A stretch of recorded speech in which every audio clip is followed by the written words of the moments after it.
Leader media group کے شکریہ کے ساتھ آج کے موضوع کے حوالے سے یہ عرض کرنا چاہوں گا. ساتھی صاحب تو چلے گئے, بیٹھے ہوئے ہیں ماشاءاللہ. ساتھی صاحب, اگر تو معاملہ ہونا بھیڑ اور بھیڑیے کے درمیان مکالمہ, وہ کبھی نہیں ہونا چاہیے. اور آج بھی ہم عمران خان کو کہتے ہیں کہ خان صاحب اسٹیبلشمنٹ کے ساتھ کوئی بات چیت نہ کرو.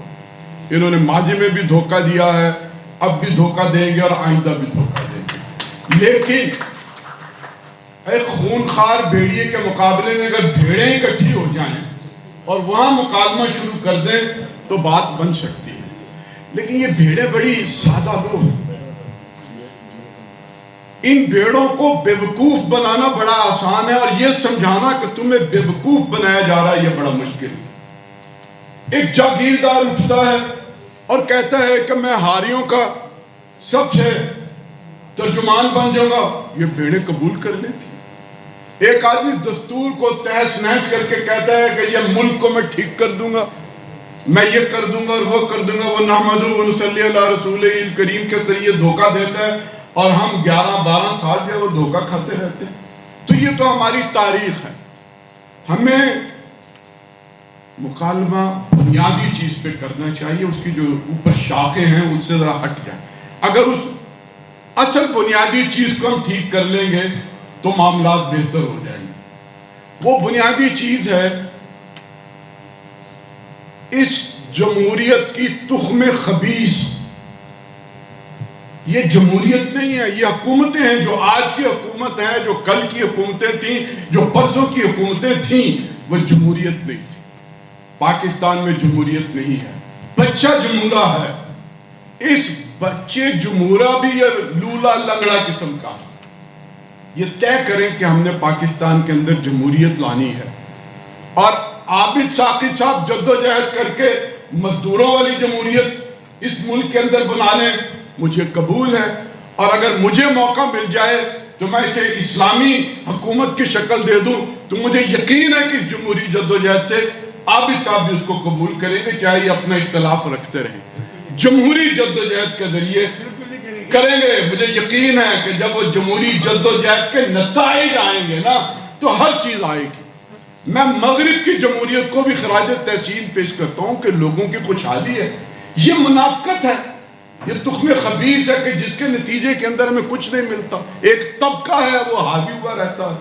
تو میں یہ کر رہا تھا کہ حکومتوں کی بحالی نہیں, بحالی جمہوریت کے لیے ہمیں جدوجہد کرنی چاہیے. یہ شرکت اقتدار ہے, ہمیں انتقال اقتدار کے اوپر جو مکالمہ کرنا چاہیے.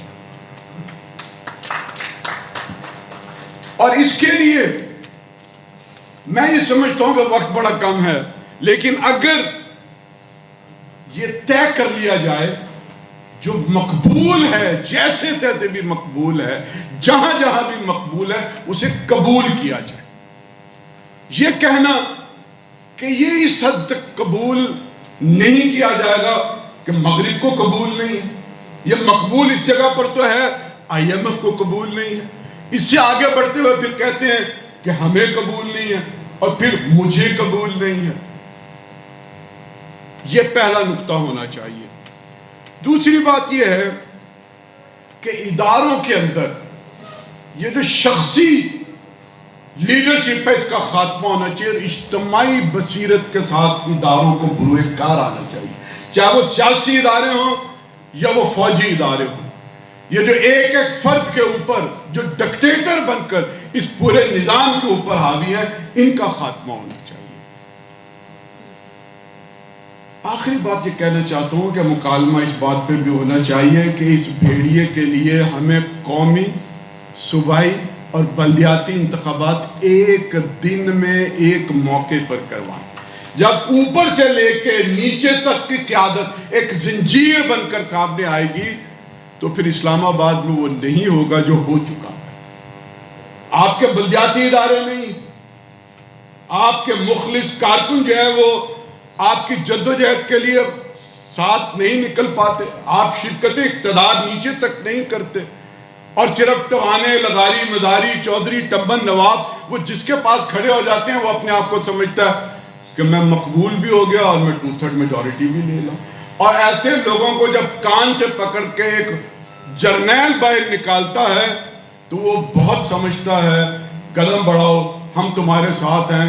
تو وہ نعرہ بھی لگاتا ہے اور دیکھتا ہے کہ جو انہوں نے ساتھ دینے والے تھے وہ تو کسی اور چودھری کے پیچھے جا کر کھڑے ہو گئے. ان بنیادوں کے اوپر پاکستان میں ایک حقیقی جمہوریت کی بحالی اگر ہوگی تو یہ جمہوریت جمہور کو فائدہ اور فلاح اور بہبود دے گی، ورنہ یہ ایک طبقے کی غلامی میں بس ان کو امیر سے امیر تر کرتی چلی جائے گی.